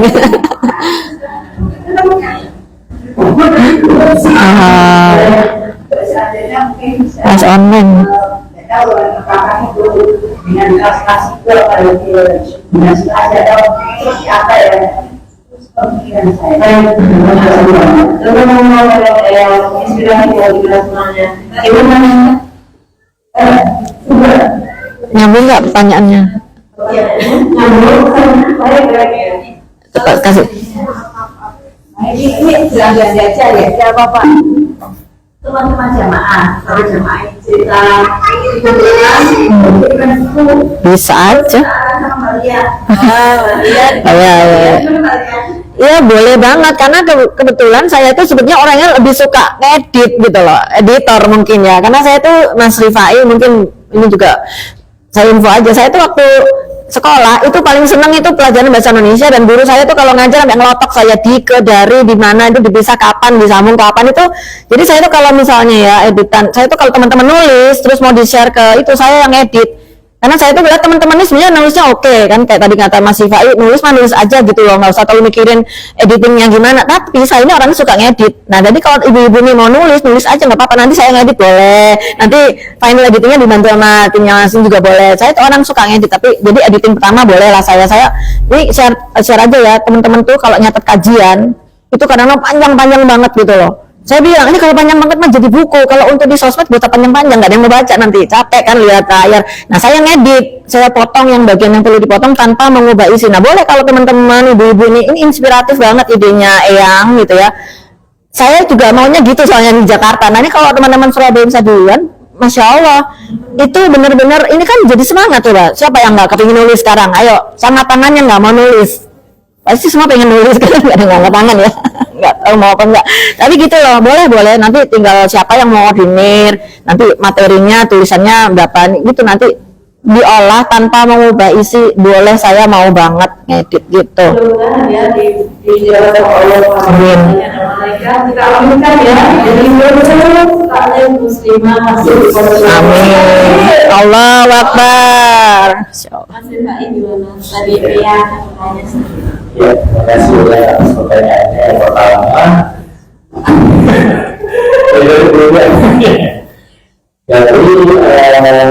pernah nggak kira-kira ada naskah buku sudah dikirim ke pemerintah di bawah di buku ya? Di berbagi pernah bahkan buku yang besar ya, Tuhan maaf harus dan suruh itu ditolak oleh sebelumnya. Sehingga saya tidak mengerti. Tapi adalah karena hubungan berani melakukan dengan diri itu mau apa ya? Ekstrim melihat Tuhan, Pak itu kok nggak sopan banget sama orang itu ya? Pak kalau bisa gitu. Akhirnya dia berbeda. Tapi juga akhirnya penentu wanita yang saat itu masih relatif baru banget. Baru itu kan ada media itu tahu yang sangat baru. Akhirnya mau mengenai penerima dan ternyata betul-betul sampai saat ini. Jadi rasanya wajar saja kalau beberapa kita bisa dulu dengan cara yang kita itu dan kerja kita juga betul bisa juga tidak sesuai dengan peneliti tersebut aja. Peneliti itu mungkin sudah biasa pada peneliti dan genre yang lain. Saya di bawah. Kemudian yang kedua, tentang menuliskan sejarah masjid di Maroko. Itu gimana memulainya, gitu ya? Dia memulainya caranya kayak apa? Jujur saya kalau menulis sejarah belum pernah, tetapi ada beberapa awal penulis saya yang lain pernah menuliskan entah itu sejarah komunitas atau sejarah sebuah tempat itu ada di rumah. Dan memang ini yang beruntung itu seringkali di Indonesia awalnya adalah mencari tokoh-tokoh yang memang kita sejak awal dalam proses perjuangan yang seperti itu yang awal bukan ada wawancara kepada tokoh-tokoh yang terlibat dalam proses berdirinya perjuangannya sampai menjadi sebesar ini dari awal dari perjuangan kayak apa itu yang nanti menjadi sumber data yang nanti diolah oleh beberapa tim penulis yang terceritakan dengan gaya bahasa seperti kalau sekarang ya buku yang diolah dengan gaya seperti dari itu soal menarik daripada sejarah yang ditulis sebagai sebuah data dan fakta saja. Jadi data dan fakta itu melalui riset dari interview atau setelah itu diolah menjadi tulisan yang mengalir. Jadi mungkin seperti itu ya. Kalau inspirasi biografi. Oh, biografi. Tulisan biografi ini beda. Kalau saya tulisan biografi tokoh maksudnya. Biografi. Yang tokoh. Lama yang ada hidupnya. Ini kan ada biografi kita sebagai tokoh. Nanti yang tokoh nama kita punya story biografi. Dari mulai lahir orang mana lagi. Oke, jadi ditulis secara terpisah ada sejarah masjidnya, proses berdirinya masjid dari awal sampai akhir, kita kulik data dari awal. Kemudian ada satu tokoh tersendiri yang memang ini ditulis sebagai biografi tersendiri, kemudian ya, ditulis biografi tersendiri. Sebenarnya konsepnya sama, konsepnya sama. Kalau kita interview pada orang-orang dalam proses perjuangan ini yang terlibat dalam proses berdirinya ini dan masjid ini dijadikan media perjuangan apa saja untuk melalui interview cara bagaimana dari tokoh-tokoh yang terlibat berkomunikasi secara langsung atau berjumpa secara langsung dan itu tahu dari isi awal sampai kisah akhirnya seperti apa perjuangan itu dikawal dengannya, bagi gurunya prosesnya seperti itu. Jadi sama kita guru itu dari interview yang data yang ada tingkat akademis mungkin yang mencatatkan biografi ringkas itu juga sebagai tambahan saja itu juga ya. Mudah-mudahan membantu. Baik, saya kita punya passion untuk menulis hanya mungkin lagu bagaimana cara memulainya. Terakhir pertanyaan terakhir, Ibu tadi yang pakai kerudung mau banyak ya boleh.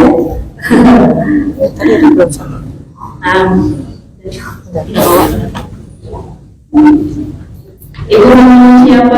Kalau tadi kita ada Gresik, dari Madura, dari Sidoarjo, dari Amerika. Amerika ya, Assalamualaikum. Waalaikumsalam warahmatullahi wabarakatuh.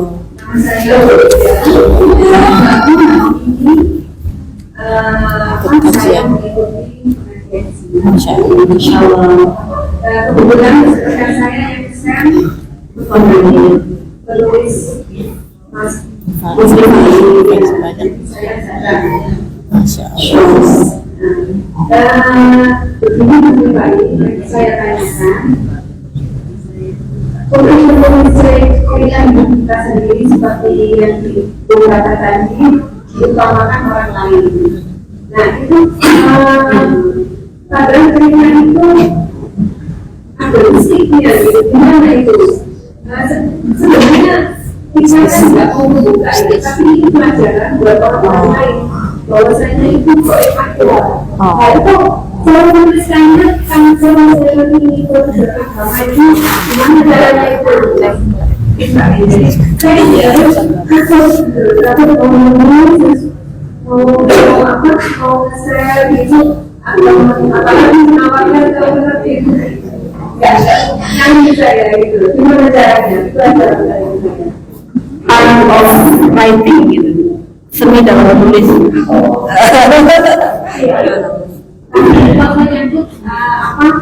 menyebut pengalaman pribadi dan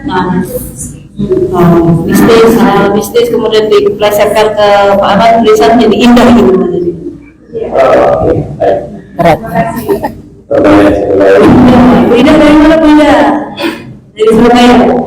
dari Surabaya. Masya Allah. Masya Allah.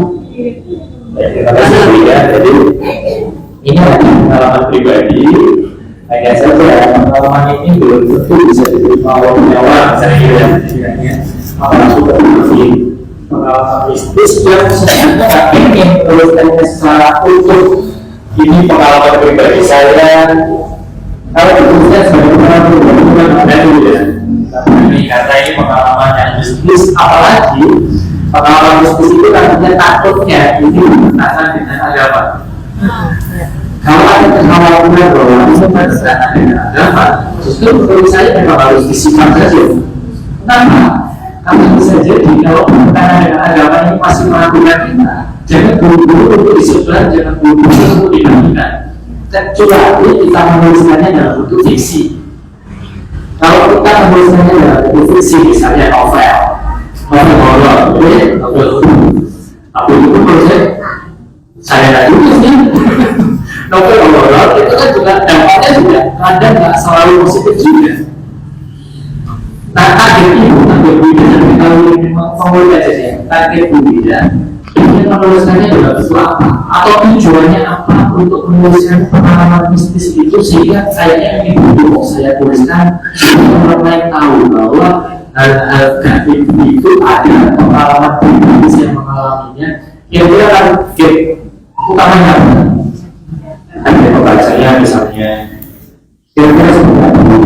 Ingin apa dari pembacaan? Apa dari apa tulisan saya tadi? Pembacanya mendapatkan istilahnya sudah keluar dari materi karena memang goib itu ada, tapi kita tidak memberikan ukur apa yang lain. Itu meluruskan akidah. Iya. Jadi kita diri baca supaya mereka menemukan jalan. Bisnis itu ada memang, tapi salah pakai gitu. Yang akidahnya nggak ada kebaikan sih. Jadi jarang menuliskan ini gitu. Jarang menuliskan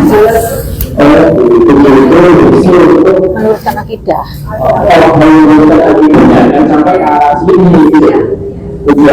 Kalau saya boleh motong, mungkin gini loh. Kalau saya mikirnya gini, emang kan tulisan itu berat ya. Kita tuh bisa jadi pahala jariah atau jadi dosa jariah. Kita kan takutnya jadi dosa gitu kan. Nah, kalau saya nggak berani menanggung itu beban sendirian ketika itu jadi nauzubillah dosa atau enggak keliru gitu. Makanya saya di buku-buku saya ini ya, kalau lihat aku dan Hijrah, pelantan berperan, saya melibatkan beberapa narasumber, saya minta tulisan beliau untuk berkontribusi di buku saya tentang apa sih hijrah menurut Ustadz Ustazah, apa sih dakwah menurut Ustadz Ustazah. Jadi ada ilmu yang bisa selipkan di tulisan-tulisan yang ringan kita bikin ini. Nah, misalnya mistis itu kan sesuatu yang ya kan langsung balik ya, kaitannya agak sedikit takutnya ke syirik ya kan, tapi justru kita mau meluruskan, asal niatnya meluruskan, jangan sampai jatuh ke syirik, jangan sampai jatuhnya kita akidah kita tergadaikan. Mungkin ini salah satu ide yang seperti yang saya suka ya ini kerjakan itu ya, coba cari ustadz atau ulama yang kita percaya beliau ini lurus akidahnya, nggak tersesat ke arah yang keliru, diminta kesediaannya untuk bantu memberikan narasi atau ilmunya di situ, jadi kita nggak sendirian gitu. Ada ilmu yang kita mungkin nggak tahu ilmunya, tapi beliau mau membantu berkontribusi, jadi tanggung jawabnya bareng lah istilahnya gitu mas ya. Ada ahlinya, ada langsung ahli. Kayak teman saya ini lagi bikin buku tentang menyusui, beliau sama dokter yang menyusui gitu misalnya, atau terus ini melibatkan ustadz juga. Ternyata menyusui itu wajib, itu di Islam itu dari segi Islam gimana, jadi menggabungkan antara ilmu kedokteran dan ilmu Islam itu juga sesuatu yang baru menurut saya. Ini contoh, ini spoiler ya, nanti setelah lagi terbit insya Allah. Masya Allah, tentunya kemudian Masya Allah, saya sudah bekerja untuk mengerti kita dari sini, subhanahu wa ta'ala. Mudah-mudahan apa yang kita dengar intinya, kalau saya melihat inspirasi yang beliau sampaikan adalah pertama, jangan takut untuk memulai sesuatu hal yang baru, apalagi itu menulis, karena menulis ini bisa menjadi pahala jari untuk kita semuanya. Ketika kita sudah tidak ada di dunia ini dan kita bergeser ke dunia yang tanpa batas, yaitu yang akhirat, insya Allah. Kemudian tuliskan sesuai dengan apa yang menjadi kemampuan kita, pengalaman kita, apa yang kita rasakan, apa yang kita alami. Itu kiat-kiatnya. Kemudian pesannya adalah libatkan orang-orang yang ahli di dalam ilmunya untuk bisa menjadi referensi atau acuan tentang tulisan kita. Itu yang dia masih baik. Mungkin ada lagi yang mau disampaikan? Mas Ibrahim mungkin menyemangati para ibu-ibu, teman-teman sahabat mereka ini untuk mengawali menulis agar tulisan ini bisa jadi kekuatan. Saya ada satu kalimat yang kemudian bisa menjadi statement closing ya untuk di acara ini. Kalimat ini saya dapatkan lama banget sebelum saya menjadi penulis. Ketika saya masih di Surabaya, itu ada salah satu profesor saya yang mungkin pernah kenal sekolah kajian sebuah visi-visi di kajian Surabaya khususnya. Beliau Profesor Dr. Abdul Sa'ad. Beliau isi kelas saya ngajar mesin kali, ngajar apa ya? Tapi dalam kelas itu selalu diselipkan motivasi keagamaan. Dan ada satu kalimat yang saya catat gede-gede dalam kamar saya. Kamar kos saya saat itu ketika jadi mahasiswa, kalimat itu berbunyi, jangan sampai ada tiada pun di dunia ini tidak ada gunanya. Tulis namamu dalam sejarah, dan cara menuliskan namamu dalam sejarah itu cuma ada dua. Yang pertama, jadilah penulis. Kalau kamu tak jadi penulis, jadilah yang kedua, jadilah orang yang namanya dan bisanya layak untuk ditulis. Artinya penulisan yang bermanfaat bagi orang. Mudah-mudahan kita bisa menjadi sebagai orang yang menulis sekaligus menjadi orang yang layak bisa hidupnya ditulis oleh tangan penulis lain gitu ya. Ini saya tambah, ini saya dapat dari kelasnya Mas Rifa ini ya, ini bocoran banget nggak apa-apa, tapi ini bagus banget ya, pegang prinsip ini. Saya baca, kita nggak harus memahami everything untuk memulai something, itu penting ya. Kadang-kadang kita takut melakukan sesuatu. Terus jika kita ingin menguasai everything, maka kita akan menjadi nothing, karena terlalu banyak nanti ini overthinking kan, jadi malah nggak jadi apa-apa gitu. Dan kita nggak harus didukung oleh everyone untuk menjadi someone. Ini bagus banget kata-katanya, ngerime banget ya, tapi mudah-mudahan jadi pemacu semangat kita supaya tidak takut untuk memulai gitu aja. Masya Allah. Masya Allah, juga saya Mas Ibrahim, Balia, ini sebenarnya ada banyak pertanyaan lagi, tapi mohon maaf saya dapetin memang keterbatasan waktu yang harus memisahkan kita.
Iya.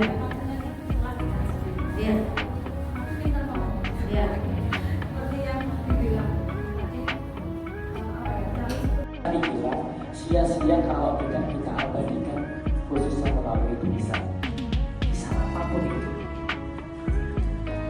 Mungkin ada pertanyaan seperti ini, apa bisa kisah-kisah biasa, kisah-kisah kehidupan yang mungkin bagi sebagian orang itu nggak ada yang istimewa, tetapi itu menarik bagi orang lain? Jawabannya adalah bisa. Bahkan jangankan kisah biasa, kisah kegagalan kita, kisah kesedihan kita, kisah kejatuhan kita, itu pun bisa berpotensi menginspirasi orang lain. Saya beberapa waktu lalu di buku ini. Mudahan, jika ujian terasa berat, berbahagialah. Berarti engkau adalah calon orang-orang hebat. Karena Allah tak akan pernah salah memilih bunda. Jadi, kau justru memilih mundur jauh ke belakang. Wahai pejuang, istiqomahlah. Karena bersama, padahal bisa jadi selangkah lagi kau akan sampai ke garis finish perjuangan. Karena sejatinya, ujian adalah bukti cinta Allah pada kita hambanya. Ia hanya ingin kita bisa berlipat kali lebih kuat dari sebelumnya, berjuta kali lebih tangguh setelahnya. Namun kenapa akhirnya